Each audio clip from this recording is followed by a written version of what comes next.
Hello everyone, कैसे हैं आप सभी। आई होप बहुत ही अच्छे होंगे और बहुत ही अच्छी चल रही होगी आप लोगों की पढ़ाई। तो हम लोग आने वाले हमारे एग्ज़ाम्स के लिए जनरल पेपर के प्रैक्टिस सेट को सॉल्व कर रहे हैं।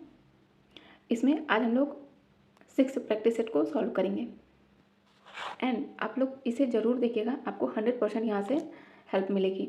तो हम पहले बात करेंगे जनरल अवेयरनेस की, जिसमें पहला करें कि हरिहर और बुक्का ने कर्नाटक में एक स्वतंत्र राज्य की स्थापना करी थी 1336 में करी थी, ठीक है। और वो किस नदी के तट पर करी थी, जिसकी राजधानी थी विजयनगर, ठीक है। तो इसमें नदी पूछा है, कर्नाटक में कौन सी नदी बहती है, तो ये महानदी तो उड़ीसा में बहती है, तापी तो राजस्थान में है, ठीक है, बेतवा एमपी में है, तो कर्नाटक साउथ में है। तो इसमें सिर्फ एक ही ऑप्शन है, वो है तुंगभद्रा नदी। नेक्स्ट है प्रमुख औद्योगिक संयंत्र हैं और बताना है कौन से कहाँ पर स्थित हैं।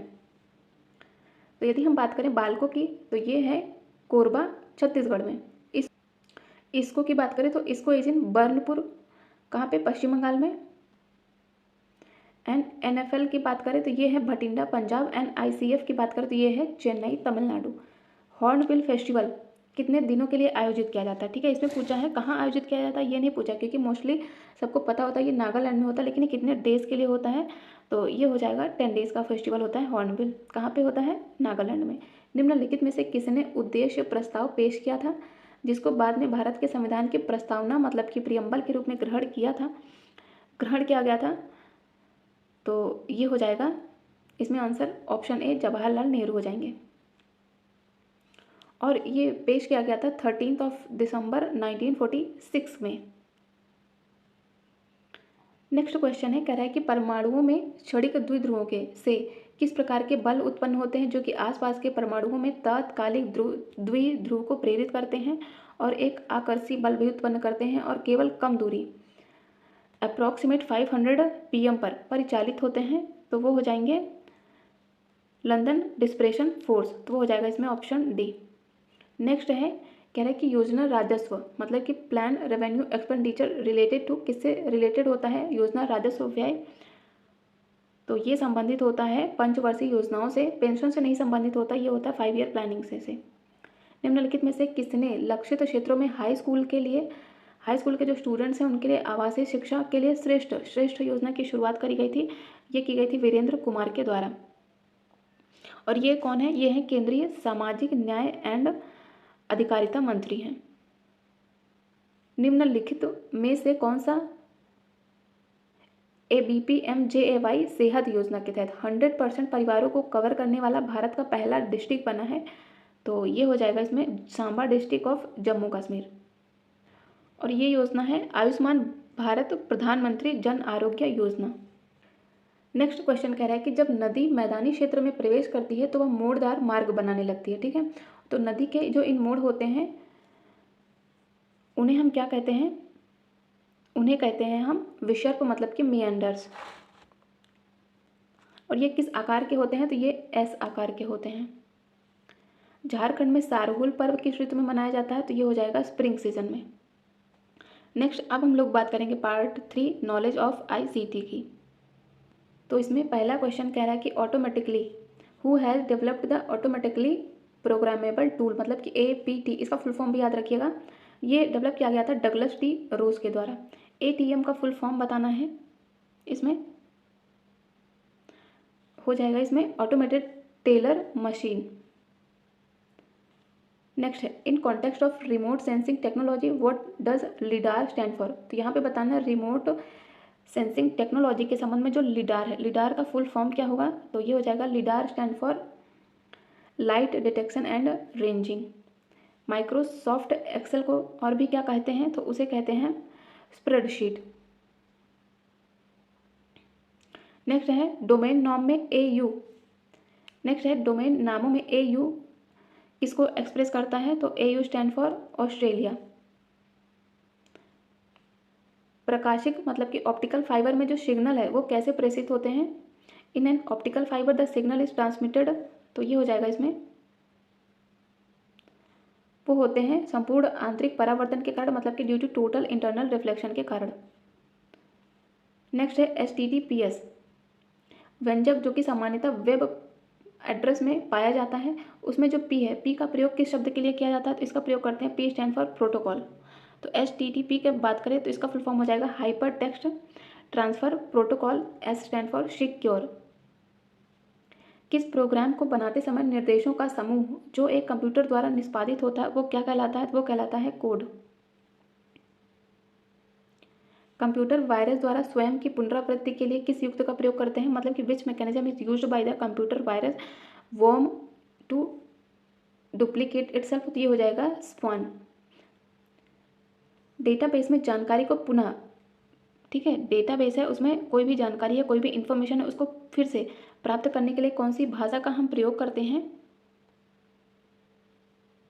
तो उसमें हम प्रयोग करते हैं क्वेरी लैंग्वेज का प्रयोग। ICT में प्रयुक्त प्रौद्योगिकी के संबंध में कौन सा एक गलत है, रिमोट उपकरणों के माध्यम से जो पाठ्यक्रम सामग्री है उस तक पहुंचा जा सकता है। पलटी कक्षा अवधारणा भी संबंधित है ICT से। ऑडियो प्लेयर, प्रोजेक्टर, टैबलेट, इनका उपयोग करना भी ICT में आता है। ब्लैक बोर्ड एंड पाठ्य पुस्तकें ICT में नहीं शामिल हैं। नेक्स्ट है कम आय वाले परिवारों से संबंधित छात्र महामारी मतलब कि पैंडेमिक के दौरान अध्ययन के साथ बने रहने में सक्षम नहीं है क्योंकि उनके पास ऑनलाइन संसाधन उपलब्ध नहीं थे। तो उपर्युक्त कथन जो है वो ICT के किस अलाभ पर प्रकाश डाला गया है, तो वो डाला गया है एक्सपेंसिव, क्योंकि जो ICT है थोड़ा सा महंगा है, एक्सपेंसिव है, और जो कम आय वाले परिवार हैं वो बच्चे ये अफोर्ड नहीं कर पाते। इनमें से कौन सा ICT मोड सामान्यतः उपयोग नहीं किया जाता है, ऑनलाइन लर्निंग के लिए उपयोग करते हैं इसको। ICT मध्यस्थता कक्षा शिक्षण अधिगम के लिए प्रयोग करते हैं। ब्लेंडर लर्निंग में इसका प्रयोग होता है। टेक्स्ट बुक लर्निंग में इसका प्रयोग नहीं है, तो इसका हो जाएगा ऑप्शन डी। वह कथन का चयन करें जो शिक्षा में ICT इन एजुकेशन का सबसे अच्छा वर्णन करता हो। जो ICT है वो शिक्षण अधिगम को अधिक प्रभावी बनाता है, लर्निंग मोर इफेक्टिव बनाता है, टीचिंग लर्निंग को ICT, तो इसका ऑप्शन भी करेक्ट है। निम्नलिखित में से कौन सा अधिगम मतलब कि लर्निंग में ICT टूल्स का उपयोग नहीं है, कक्षा में सीखने की स्थिति बनाना, creating the learning situation in classroom, ये तो ICT के टूल का प्रयोग है। जानकारी एकत्र करना और साथियों के बीच प्रसार करना, ये भी है, लेकिन इसमें पूछा कौन सा नहीं है, तो इसमें दोनों भी हो जाएंगे, option C, neither 1 nor 2। Now we will talk about part 4 teaching aptitude. And इसी के साथ हम लोगों ने टीचिंग एप्टीट्यूड के जो चैप्टर वाइज MCQ हैं उसकी एक अलग से सीरीज स्टार्ट की है, आप लोग उसे भी ज़रूर देखिएगा, वो भी बहुत ही हेल्पफुल होगी। तो इसमें पहला क्वेश्चन कह रहा है कि कौन से आदेश के एक बुनियादी स्तर को प्रदर्शित करता है लेकिन शिक्षक इसे बनाए रखने के लिए संघर्ष करता रहता है, तो वो हो जाएगा कक्षा का जो पर्याप्त वातावरण है, इन्वायरमेंट है। नेक्स्ट, निम्नलिखित में से कौन सा शब्द अनुप्रयोग कौशल द्वारा उपयोग किया जाता है, use by word application skill, तो ये हो जाएगा टू इम्प्लीमेंट मतलब कि लागू करना, टू डिलिनेट मतलब कि निरूपण करना, टू गिव एग्जाम्पल्स उदाहरण देना, एंड टू एग्जामिन मतलब कि उसका निरीक्षण करना, तो ये सभी हो जाएंगे। शिक्षण की प्रोजेक्ट विधि के क्या लाभ हैं, तो जो प्रोजेक्ट है वो क्रियाकलापों के लिए रुचि तथा प्रेरणा स्वतः उत्पन्न किए जाते हैं और विद्यार्थियों को अधिगम के प्रति मोहित करने के लिए किस बाह्य बल या अनुनय विनय की आवश्यकता नहीं होती है, मतलब कि जो स्टूडेंट्स होते हैं उनको अधिगम के लिए, अधिगम यानी कि लर्निंग के लिए किसी भी बाह्य बल या फिर अनुनय विनय की आवश्यकता नहीं होती है इस प्रोजेक्ट मेथड में, तो इसका पहला करेक्ट है। सेकंड कह रहा है कि यह विद्यार्थियों को, स्टूडेंट्स को उनके भविष्य के जीवन की तैयारी में भी हेल्प करता है, तो यस, इसके दोनों स्टेटमेंट बिल्कुल करेक्ट हैं। नेक्स्ट है, एक शिक्षक के रूप में निम्नलिखित में से कौन सी टेक्निक है जब आप युवा छात्रों के द्वारा सकारात्मक या सामाजिक रूप से वांछनीय व्यवहार प्राप्त करने हेतु सक्षम करने के लिए नकल का उपयोग करने के लिए कक्षा या फिर विद्यालय में अपना सकते हैं, मतलब कि क्वेश्चन ये कह रहा है कि which of the following techniques can be adopted as a teacher in classroom या school to use imitation for enabling young students to acquire positive and social desirable behaviour. तो पहला ये कह रहा है कि जब भी कोई छात्र सकारात्मक व्यवहार का अनुकरण करता है तो उसे पहचानने की कोशिश करनी चाहिए और उसे दोहराने के लिए प्रोत्साहित और मतलब कि ओरली उसकी तारीफ करनी चाहिए, प्रशंसा करनी चाहिए, तो यस, इसका पहला बिल्कुल करेक्ट है। सेकंड ये कह रहा है कि छात्रों को इतिहास और सामाजिक विज्ञान मतलब कि हिस्ट्री एंड सोशल साइंस पढ़ाते समय हमेशा छात्रों के द्वारा नकल के लिए महत्वपूर्ण पात्रों के सकारात्मक पहलुओं का उजागर करना चाहिए। तो इसका इंग्लिश क्या कह रहा है कि while teaching history and social science to students always highlight the positive aspects of the important characters for imitation. यहाँ पे नकल करना, वो एग्जाम्स में नकल करने वाली बात नहीं कही गई है, ठीक है, तो ये याद रखिएगा। तो characters for imitations by the students, तो इसके दोनों ही स्टेटमेंट बिल्कुल करेक्ट हैं। नेक्स्ट है, निम्नलिखित में से कौन सी भूमिका है जो एक शिक्षक को निभानी चाहिए, तो वो होना चाहिए behaviour role and procedural role, मतलब कि व्यवहारात्मक की भूमिका तथा प्रक्रियात्मक की भूमिका। एक अध्यापक के रूप में यदि विद्यार्थी आपके वर्ग में उपस्थित नहीं रहते हैं तो आप क्या करना चाहिए आपको, तो आपको कारणों को समझने का प्रयास करना चाहिए और उनको दूर करने का भी प्रयास करना चाहिए, तो इसका डी करेक्ट है। नेक्स्ट है ऑडियो लिंगुअल, मतलब श्रव्य भाषीय पद्धति, इसे सेना पद्धति भी कहते हैं। इसको त्वरित ग्रहण मतलब कि रैपिड एक्विजिशन करने में फलित या रिजल्ट होती है। तो यदि हम इसको एक्वायर करेंगे तो कौन सा रिजल्ट मिलेगा, तो वो हो जाएगा बोलने और सुनने का कौशल। नेक्स्ट, विद्यार्थियों को व्यक्तिगत रूप से या जोड़े में अपने स्वयं के काम की जांच करने के अवसर प्रदान करना है, वो क्या कहलाता है, तो इसे कहा जाता है सेल्फ असेसमेंट। शैक्षिक प्रक्रियाओं के मूल्यांकन के संदर्भ में आप किस कथन से सहमति प्रकट करेंगे, बात कर रहा है शैक्षिक प्रक्रियाओं के मूल्यांकन के बारे में। तो यह कक्षा 8 तक विद्यार्थियों को फेल न किए जाने के प्रावधान के कारण ही विद्यार्थी सीख नहीं पा रहे हैं क्या, तो इसका ऑप्शन ए तो गलत है। सेकंड कह रहा है कि परीक्षा और फेल हो जाने के डर वास्तव में बच्चों के लिए प्रेरणा का स्रोत बनकर काम करता है, तो इसका सेकंड भी गलत है। थर्ड कह रहा है कि बच्चों को पास फेल करना वास्तव में जो व्यवस्थागत विफलता है उनको बच्चों के सिर पर मढ़ना ही शामिल है, तो इसका ऑप्शन सी करेक्ट है। नेक्स्ट है, छात्रों के सही मूल्यांकन के लिए निम्नलिखित में से किस विधि का प्रयोग करना चाहिए, तो ये हो जाएगा सतत मूल्यांकन। निम्नलिखित में से कौन सा भारत में विद्यमान एक भाषा परिवार नहीं है, तो ये हो जाएगा अफ्रीकन एशियन। नेक्स्ट, निम्नलिखित में से कौन सी सुनने की गतिविधियों में एक शिक्षक कहानी कहता है और छात्र तथा शिक्षक क्रिया करते हैं, तो ये हो जाएंगे माइम स्टोरीज, मतलब कि कहानियाँ बनाना। नेक्स्ट है, नई शब्दावली को पेश करने के लिए निम्नलिखित में से किस टेक्निक का उपयोग किया जाता है, तो हो जाएगा यूजिंग ऑब्जेक्ट्स। तो इसमें हो जाएगा यूजिंग ऑब्जेक्ट्स मतलब कि वस्तुओं का उपयोग करना, और referring to illustration in book मतलब कि पुस्तकों में चित्रण का जिक्र करना, तो इसका हो जाएगा ऑप्शन डी। युवा शिक्षार्थियों के लिए श्रुति लेख मतलब कि डिक्टेशन होना चाहिए, कैसा, तो ऐसे वाक्यों से बने जो एक सांस में कहे जा सकते हैं, वही होता है श्रुति लेख। एक जो शिक्षक है वो छात्रों के सुनने के कौशल को कैसे विकसित करेगा, तो वह उन्हें विश्वास दिलाकर, मतलब कि by giving them confidence. Hindi से ज़्यादा इंग्लिश पढ़िएगा, कई बार इंग्लिश ज़्यादा ईजी होती है। और एक विशिष्ट सुनने का कार्य निर्धारित करके, मतलब bye sitting a specific listening task, तो इसके दोनों स्टेटमेंट बिल्कुल करेक्ट हैं। ऐसे हम स्टूडेंट के सुनने के कौशल को विकसित कर सकते हैं। निम्नलिखित में से कौन सी श्रेणियों को सांस्कृतिक जानकारी में शामिल किया जाता है जो कि स्टोरी बुक के माध्यम से प्रस्तुत की जाती हैं, तो उसमें हो जाएगा त्यौहार तथा दिनचर्या या रोजमर्रा की जानकारियाँ। नेक्स्ट है, स्वप्न विज्ञान का क्या अर्थ है, तो ये हो जाएगी ध्वनि प्रणाली। और जो भाषा की लघुत्तम इकाई होती है, छोटी इकाई होती है, वही स्वप्न है, और इसे हम ध्वनि के नाम से भी जानते हैं। कक्षाओं में भौतिक वस्तुओं का समूहीकरण उनके लक्षणों के आधार पर करना कौन सी एक विशेषता है, तो वो संकल्पना पठन की एक विशेषता है। निम्नलिखित में से कौन सा नियम है जो पढ़ना सीखने में मुश्किल पैदा नहीं करता, ठीक है। यदि हम बच्चों का सावधानीपूर्वक पढ़ने के लिए जोर डालेंगे तो वो तो मुश्किल पैदा करेगा, बच्चे डरेंगे, अटकेंगे। दूसरा कह रहा है कि शब्द प्रति मिनट पढ़ते हुए गति को बढ़ाने का भी आग्रह हमें नहीं करना चाहिए, उनको उन्हीं की गति से पढ़ने देना चाहिए। थर्ड कह रहा है कि जो चित्र है, संदर्भ है और पूर्व अनुभवों के आधार पर अनुमान लगाते हुए पढ़ने का अवसर देना चाहिए, बिल्कुल करेक्ट है यही, तो इसका हो जाएगा ऑप्शन सी। निम्नलिखित में से कौन सा मापदंड है जो कि कोहलबर्ग के नैतिक विकास के चरणों में शामिल है, तो इसमें है स्ट्रक्चर्ड होल्स मतलब कि संरचनापूर्ण, क्वालिटेटिव डिफरेंसेस गुणात्मक अंतर, एंड इनवेरिएंट सीक्वेंस क्रमबद्ध क्रम, तो इसके तीनों स्टेटमेंट करेक्ट हो जाएंगे। निम्नलिखित में से कौन रचनावाद के प्रमुख समर्थक हैं, तो ये हो जाएंगे प्याजे तथा वाइगोत्स्की। तो ये जो क्वेश्चन है प्याजे तथा वाइगोत्स्की के, इनको मैंने कल के टीचिंग एप्टीट्यूड के जो क्वेश्चन थे उनमें कराया है, आप लोग वहाँ जाके जरूर देखिएगा। अध्यापन के दौरान एक बहुस्तरीय स्थिति में क्या उत्पन्न होता है, तो उसमें मोनोग्रेड स्थिति तथा मल्टीग्रेड सिचुएशन दोनों ही उत्पन्न होता है। नेक्स्ट है मोनोग्रेड शिक्षण की किसके अलावा सभी दी गई विशेषताएं करेक्ट हैं।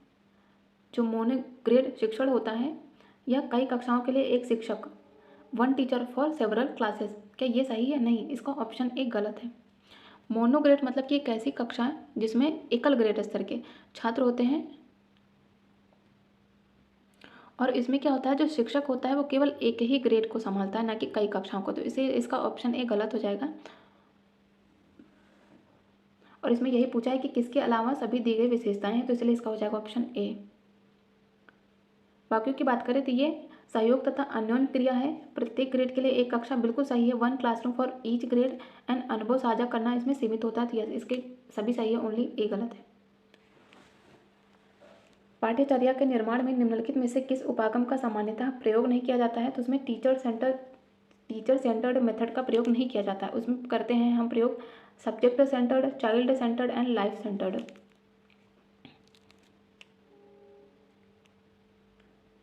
नेक्स्ट है पाठ्यचर्या निर्माण में विषय केंद्रित उपागम की निम्नलिखित में से कौन सी एक मुख्य सीमा है, तो यह अधिगमकर्ताओं के अनुभवों के महत्व को छोड़ देता है। तो यही एक जो पाठ्यचर्या निर्माण होता है उसमें जो विषय केंद्रित उपागम होती है उसकी एक सीमा है। निम्नलिखित में से कौन सा कथन शिक्षण के शिक्षार्थी केंद्रित उपागम के संबंध में एक गलत है, लर्नर सेंटर्ड अप्रोच के बारे में कौन सा गलत है। इसमें कह रहा है कि जो छात्र है वो निष्क्रिय रूप से सुनकर और पढ़कर सीखते हैं, तो इसमें निष्क्रिय नहीं सक्रिय होना चाहिए, तो इसका ऑप्शन ए ही गलत है। लर्नर सेंटर्ड में क्या होता है, करके सीखना आधार होता है, लर्निंग बाय डूइंग शामिल होता है, एक्टिव लर्निंग होती है, साथ ही इसमें प्रदर्शन सीखने के उद्देश्यों की श्रेष्ठता को दर्शाया जाता है। नई शब्दावली का परिचय देते समय एक शिक्षक क्या कर सकता है अगर वो न्यू वोकैबलरी इंट्रोड्यूस कर रहा है, तो वह बच्चों को एक नया शब्द दोहराने के लिए दंडित करता है पूरी तरह से। दंड अगर कहीं भी वर्ड आ जाए तो उसको तो एकदम निगेटिव मानेगा, गलत ही कर दीजिएगा। दूसरा कह रहा है कि बच्चों को उन नई चीज़ों के चित्र रंगने के लिए कहें जिन्हें वे नाम दे सकते हैं, तो यस, इसका सेकंड करेक्ट है, पहला गलत। बच्चों को हर समय नई चीज़ें याद रखने में मदद करने के लिए एक शिक्षक किन विभिन्न तरीकों का उपयोग कर सकते हैं, तो वो गेसिंग का तथा क्लासीफाइंग का प्रयोग कर सकते हैं। प्रतिकार नहीं करते हैं, ये तो निगेटिव वर्ड हो जाएगा, तो इसका हो जाएगा फर्स्ट एंड सेकंड। नेक्स्ट है शारीरिक गतिविधियों में कम भागीदारी के कारण बच्चे निष्क्रिय जीवन जी रहे हैं, ठीक है। और एक शिक्षक के रूप में आप किससे परहेज करेंगे और कम प्रभावी विकल्प का चयन करना है, मतलब कि एक टीचर होने के नाते आपको ऐसा क्या है जो अवॉइड करना चाहिए, नहीं करना चाहिए। खेल गतिविधि के दौरान छात्रों के बीच स्वस्थ प्रतिस्पर्धा को बढ़ावा देना चाहिए, बिल्कुल करेक्ट है। हेल्दी कंपटीशन रखना चाहिए, ये तो आपको करना चाहिए एज अ टीचर। उन्हें गेमिंग जोन में ले जाएं और बच्चे को स्वयं खेलने दें, तो इसका ऑप्शन बी ही गलत है। एज अ टीचर आपको ऐसा नहीं करना चाहिए क्योंकि यह बहुत ही कम प्रभावी तरीका है, तो इसका हो जाएगा ऑप्शन बी। और नेक्स्ट है कि विद्यालय में शिक्षण वातावरण पर किसका प्रतिकूल प्रभाव पड़ता है, तो वो हो जाएगा शारीरिक दंड देने का एक बहुत ही प्रतिकूल प्रभाव पड़ता है, तो इसलिए इसका हो जाएगा ऑप्शन सी। अब हम बात करेंगे पार्ट 5 डोमेन नॉलेज की। तो इसमें पहला कार्य है कि कौन सा छात्र हितैषी विधियों का, मतलब कि स्टूडेंट फ्रेंडली मेथड का एग्जाम्पल है, तो इसमें प्लेवे मेथड तथा प्रॉब्लम सॉल्विंग मेथड ये दोनों ही स्टूडेंट फ्रेंडली हैं। परियोजना विधि मतलब कि प्रोजेक्ट मेथड निम्नलिखित में से किस पर आधारित है, तो ये हो जाएगा लर्निंग बाय डूइंग, मतलब कि जो प्रोजेक्ट मेथड होता है उसमें स्टूडेंट्स खुद से करके सीखेंगे, तो इसलिए इसका हो जाएगा ऑप्शन सी। कोई विद्यार्थी विभिन्न प्रकार के वृक्षों का अवलोकन करने के लिए जंगल में जाता है, ठीक है, तो यह निम्नलिखित में से किसका श्रेष्ठ एक उदाहरण है, तो वो हो जाएगा एक्सपीरियंशियल लर्निंग का। निम्नलिखित में से किस पहलू में बच्चा कारण और प्रभाव के बीच के सच्चे संबंधों को समझने में विफल रहता है, तो हो जाएगा ट्रांसडक्टिव रीजनिंग। निम्नलिखित में से कौन सी विधि कक्षाओं के उबाऊ सत्र में, मतलब कि जो बोरिंग क्लासेस होती है उसमें सकारात्मक परिवर्तन ला सकती है, पॉजिटिव चेंज ला सकता है, तो ये हो जाएगा टूर मेथड। हम भ्रमण करा सकते हैं तो बच्चे क्या हो जाएंगे, एक्टिव हो जाएंगे, बोर नहीं होंगे। नेक्स्ट है कौन सा छात्रों को विश्लेषणात्मक और संचार कौशल विकसित करने के लिए अधिगम के अवसर प्रदान करेगा, तो ये हो जाएगा ग्रुपिंग मतलब कि समूह चर्चा। निम्नलिखित में से कौन सा मॉडल एक अप्रत्यक्ष मतलब कि इनडायरेक्ट निर्देशात्मक रणनीति है जो एक संरचित पूछताछ प्रक्रिया का उपयोग करता है और जेरोम ब्रूनर के काम पर आधारित है, तो ये हो जाएगा कॉन्सेप्ट अटेनमेंट मॉडल, अवधारणा प्राप्ति मॉडल। नेक्स्ट है निम्नलिखित में से कौन सा कथन सही नहीं है। सहपाठी आकलन विद्यार्थियों को अपने अधिगम को मजबूत बनाने में सहायता देता है। पीयर असेसमेंट बिल्कुल करेक्ट है पहला। सेकंड कह रहा है कि सहपाठी आकलन मतलब कि जो पीयर असेसमेंट होता है ये विद्यार्थियों को सह संज्ञान मतलब कि मेटा कॉग्निशन में कौशल विकसित करने में सहायता देता है। तो पीयर असेसमेंट मेटा कॉग्निशन में कौशल विकसित नहीं करता है, तो इसका ऑप्शन बी गलत है। और इसमें पूछा था कौन सा गलत है, तो इसलिए इसका हो जाएगा आंसर ऑप्शन सी। जो सहपाठी आकलन होता है इसके माध्यम से जो विद्यार्थी हैं वो रचनात्मक फीडबैक देते हैं और प्राप्त करना सीखते हैं। सहपाठी आकलन के माध्यम से विद्यार्थी संकल्पनाओं और कौशलों का स्पष्टता से अभ्यास करते हैं, तो इसका डी भी सही है, सी भी सही है, इसका गलत है ओनली बी। प्राथमिक विद्यालय स्तर पर किस प्रकार का मूल्यांकन असफल होने के अधिक आसार होते हैं, तो हो जाएगा सेल्फ इवोल्यूशन मतलब कि स्वमूल्यांकन। ये प्राइमरी लेवल की बात कर रहा है। आलोचनात्मक चिंतन परीक्षण के लिए अधिगम मूल्यांकन में किस प्रकार के प्रश्न अपेक्षित हैं। Which type of question are desire in assessment of learning to test. हमें टेस्ट करना है यदि क्रिटिकल थिंकिंग, तो हमें करने चाहिए ओपन टाइप के प्रश्न। भारत की पहली शिक्षा नीति 1968 किस आयोग की सिफारिश के आधार पर लागू की गई थी, तो ये हो जाएगी कोठारी कमीशन और ये 17 मेंबर की थी। राष्ट्रीय शिक्षा नीति 2020 के अनुसार शिक्षा क्षेत्र में सार्वजनिक निवेश का लक्ष्य कितना है, तो ये है 6%। एनईपी नई शिक्षा नीति व्यावसायिक शिक्षा की शुरुआत पर जोर देती है, कब से, तो ये हो जाएगा क्लास 6 से 12 तक के छात्रों के लिए। एनईपी 2020 किस पर बल देती है, तो ये हो जाएगी कॉन्सेप्चुअल रियलाइजेशन मतलब कि वैचारिक समझ होनी चाहिए। रोट लर्निंग पे बिल्कुल बात नहीं करती नई एनईपी।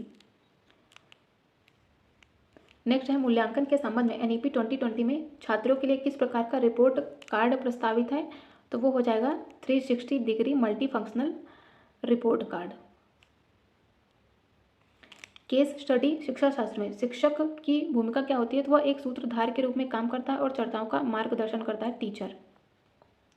निम्नलिखित में से कौन सा अनुभवात्मक अधिगम मतलब कि एक्सपीरियंशियल लर्निंग के सही अधिगम चक्र को निरूपित करता है, तो इसमें हो जाएगा कॉन्क्रीट एक्सपीरियंस, फिर उसके बाद मतलब कि मूर्त अनुभव एंड देन रिफ्लेक्टिव ऑब्जर्वेशन चिंतन अवलोकन, ऑब्स्ट्रैक्ट कॉन्सेप्चुलाइजेशन मतलब कि अमूर्त संप्रत्ययीकरण एंड सबसे लास्ट में आता है सक्रिय प्रयोग यानी कि एक्टिव एक्सपेरिमेंटेशन। तो इसका हो जाएगा ऑप्शन सी। यही जो है जो अनुभवात्मक अधिगम होता है उसके सही चक्र को डिस्क्राइब करता है। निम्नलिखित में से क्या अनुभवात्मक अधिगम का एक प्रबल पक्ष नहीं है। यह वास्तविक अधिगम अनुभवों पर बल देता है, करेक्ट है। यह केवल प्रयोग आधारित विषयों पर अच्छी तरह काम करता है, गलत है। केवल प्रयोग आधारित विषयों पर अच्छी तरह से काम नहीं करता ये अन्य विषयों पर भी काम करता है, तो इसका ऑप्शन बी ही गलत है। और इसमें पूछा था कौन सा गलत है। नेक्स्ट है निम्नलिखित में से क्या प्रायोगिक अधिगम का एक अवयव है। विच of the following is a component of experiential learning, तो ये हो जाएगा लर्निंग बाय डूइंग, खुद से करके सीखना। किस गतिविधि में प्रत्यक्ष पठन शामिल नहीं होता है, तो ये हो जाएगा व्याख्यान विधि में। नेक्स्ट है केस स्टडी आधारित शिक्षा शास्त्र की एक प्रमुख सीमा क्या होती है, तो केस अध्ययन में के जो निष्कर्ष होते हैं उनका सामान्यीकरण हमेशा संभव नहीं होता, बिल्कुल करेक्ट है ये। अनुभव के लिए व्यक्तिपरक प्रतिक्रियाएं हैं जो कि शारीरिक और व्यवहारिक परिवर्तन से जुड़ी हैं, तो ये हो जाएंगी अनुभव भावनाएं मतलब कि इमोशंस अनुभव के लिए। तो इसका हो जाएगा ओनली वन मतलब ऑप्शन बी इज करेक्ट। जो भावनाएं होती हैं, ठीक है, यानी कि जो अनुभव इमोशंस होते हैं वह अनुभव के लिए व्यक्तिपरक जो प्रतिक्रियाएं होती हैं जो शारीरिक और व्यवहारिक परिवर्तनों से जुड़ी होती हैं। पेडागोजी में कंप्यूटर का उपयोग होता है, तो वो तालीमार्थी को प्रेरित करने के लिए, फीडबैक देने के लिए और तालीमार्थी के साथ प्रतिक्रिया करने के लिए, तो इसमें हो जाएगा ऑप्शन डी। एक प्रभावी शिक्षण क्रियाकलाप के 4 प्रमुख तत्व होते हैं। निम्नलिखित में से कौन सा उन तत्वों में से एक नहीं है, तो फिजिकल एफर्ट मतलब कि शारीरिक प्रयास उनमें नहीं शामिल। अनुभवात्मक शिक्षा शास्त्र में चिंतनशील अवलोकन का क्या अर्थ है। चिंतनशील अवलोकन मतलब कि अपने द्वारा किए गए कार्य पर विचार करना और उनसे सीखना। एक अध्यापक यह पाता है कि उसकी कक्षा के जो किशोर हैं, ठीक है, वह छात्र अवलोकन के द्वारा सीखते हैं, तो इसे क्या कहते हैं? इसे कहते हैं विकैरियस लर्निंग, मतलब कि प्रतिनिधि मूलक अधिगम। NEP 2020 के अनुसार ECCE से क्या अभिप्राय है? तो ECCE मतलब कि early childhood care and education. NEP 2020 के अनुसार अनिवार्य तत्व कौन कौन से हैं? तो हो जाएगी पाठ्यचर्या की विषय वस्तु का अल्पीकरण, मतलब कि उसे रिड्यूस करना, और जिससे कि आवश्यक अधिगम और समालोचनात्मक मतलब कि क्रिटिकल थिंकिंग को बढ़ावा दिया जा सके। तो इसका हो जाएगा ऑप्शन बी। नेक्स्ट है NEP 2020 के अनुसार विद्यालय पाठ्यक्रम में अंकगणित और किस पर जोर दिया जाना चाहिए? तो ये हो जाएगा फाउंडेशनल लिटरेसी पर। NEP 2020 के अंतर्गत कौन सा प्रमुख सुधार लाया गया है? तो हो जाएगा 10+2 प्रणाली के साथ ही 5+3+3+4 स्ट्रक्चर लागू करना। Now we will talk about part 6 that is language competency. And सबसे पहले हम लोग इसमें बात करेंगे हिंदी की, जिसमें है कि कान का कच्चा होने का क्या अर्थ है? तो ये एक मुहावरा है, इसका अर्थ होगा कि सुनी सुनाई बातों पर विश्वास कर लेना, मतलब कि कान का कच्चा होना। जो भीष्म पितामह है, इन्होंने आजीवन शादी न करने का प्रण लिया था। तो स्टेटमेंट है कि भीष्म पितामह ने आजीवन शादी न करने का प्रण लिया था। तो इसमें जो रेखांकित तो शब्द है, इसमें समास होगा आजीवन में अव्ययी भाव समास। नेक्स्ट है सप्तऋषि का सही संधि विच्छेद क्या होगा? तो हो जाएगा सप्त प्लस ऋषि। नेक्स्ट, वह स्त्री जिसका पति परदेश से आने वाला हो, तो उसके लिए एक शब्द तो हो जाएगा अगमस्यत पतिका, और जिसका पति परदेश से वापस आ गया हो उसके लिए हो जाएगा ये आगत पतिका। निम्नलिखित विकल्पों में से दो शब्दों का जोड़ा दिया गया है, वह जोड़ा ज्ञात करें जिसमें द्वितीय शब्द जो है उसका अर्थ पहले शब्द के समान है। तो इसमें जो पत्रगार है इसका अर्थ है गरुड़, तो इसलिए इसका हो जाएगा ऑप्शन ए। इनको हम खगेश भी कहते हैं। नेक्स्ट है किससे संज्ञा या सर्वनाम शब्द की विशेषता प्रकट होती है? तो हो जाएगा विशेषण, जिसे इंग्लिश में एडजेक्टिव भी कहते हैं। निम्नलिखित वाक्य में रेखांकित किए हुए भाग में कौन सा पद बंद है? बढ़ चढ़कर बातें करने वाले तुम संजीदा क्यों हो गए? तो इसमें है सर्वनाम, सर्वनाम पद बंद है। अमृत का विष से वही संबंध है जो अंतरंग का बहिरंग से है। नेक्स्ट है वह खाता होगा, इस वाक्य की क्रिया किस काल की है? तो ये है खाता होगा, मतलब ये संदिग्ध है, ठीक है, वो ये नहीं बोला कि वो खाया होगा या वो खाएगा, वो कह रहा है कि वो खाता होगा। तो ये हो जाएगा संदिग्ध है, और ये वर्तमान काल की बात करा, तो इसका हो जाएगा संदिग्ध वर्तमान काल। सही विकल्प का चयन करें जो शुद्ध है। तो वह सारी रात भर पढ़ता रहा, गलत है, वह सारी रात पढ़ता रहा, तो इसका भी सही है। अब हम बात करेंगे इंग्लिश की, जिसमें पहले इडियम दिया है गिव अ हैंड। इसका मतलब क्या होगा? असिस्ट, मतलब कि क्या? सहायता करना। Select the most appropriate meaning of the given idiom. High time मतलब कि past the appropriate time. Next है select the word which means the same as the group of words given tending to associate with others of one kind. तो इसका मतलब हो जाएगा gregarious, मतलब कि एक मिलनसार व्यक्ति। Select the correctly spelled word. तो ये हो जाएगा डेफिनेटली, मतलब ऑप्शन भी करेक्ट है, DEFINITELY। Select the most appropriate antonym of the given word. तो हो जाएगा टेस्टिमोनी, इसका अपोजिट हो जाएगा डिसप्रूफ। टेस्टिमोनी मतलब कि गवाही देना।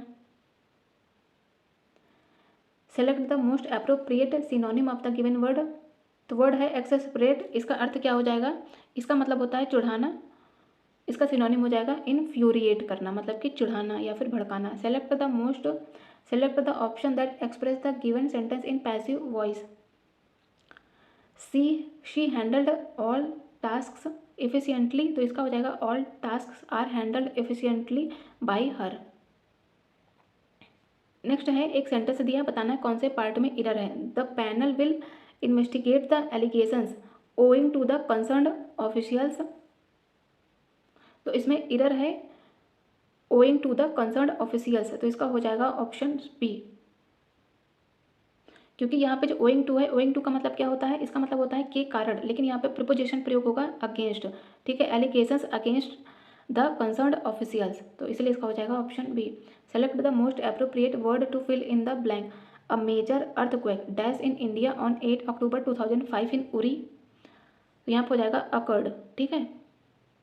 Select the most appropriate option to fill in the blank, I will be joining the office dash a weeks time, तो इसमें हो जाएगा इन अ वीक्स टाइम। अब हम बात करेंगे हिंदी की, जिसमें पहला कह रहा है कि उद्धव शतक के रचयिता कौन है, तो ये हो जाएंगे जगन्नाथ दास रत्नाकर।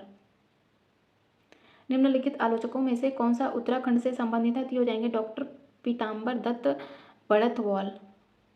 निम्नलिखित में से कौन सा अलंकार का भेद नहीं है, तो इसमें छंदा अलंकार जैसा कोई नहीं होता है, तो इसमें होता है शब्दा अलंकार, अर्थालंकार एंड उभयालंकार। राम कथा सुंदर करतारी संशय विहग उड़ावनहारी, इस पंक्ति में कौन सा छंद है,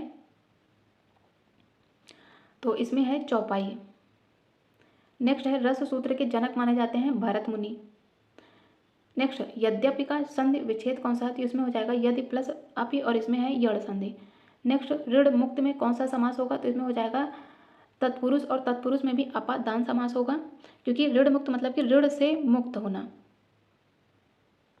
हिंदी स्वरों का वर्गीकरण जब जीव के भाग के आधार पर किया जाता है तो निम्नलिखित में से कौन सा भेद इसके अंतर्गत नहीं आता, तो इसमें अग्र स्वर भी आता है, पश्च भी आता है, विपरीत भी आता है, लेकिन इसमें मध्य स्वर नहीं आता है।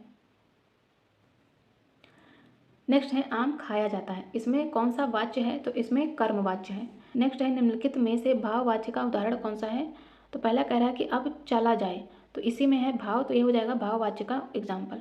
तो हम लोगों ने आज EMRS के प्रैक्टिस सेट नंबर 6 को भी सॉल्व किया है। इसी के साथ हम लोग कंप्लीट प्रैक्टिस सेट को सॉल्व करेंगे और आप लोग इसे ज़रूर देखिएगा। साथ ही यदि आप लोगों को सेशन थोड़ा सा भी हेल्पफुल लग रहा हो तो प्लीज़ वीडियो को लाइक ज़रूर करिएगा और चैनल को सब्सक्राइब भी करिएगा। Thank you so much.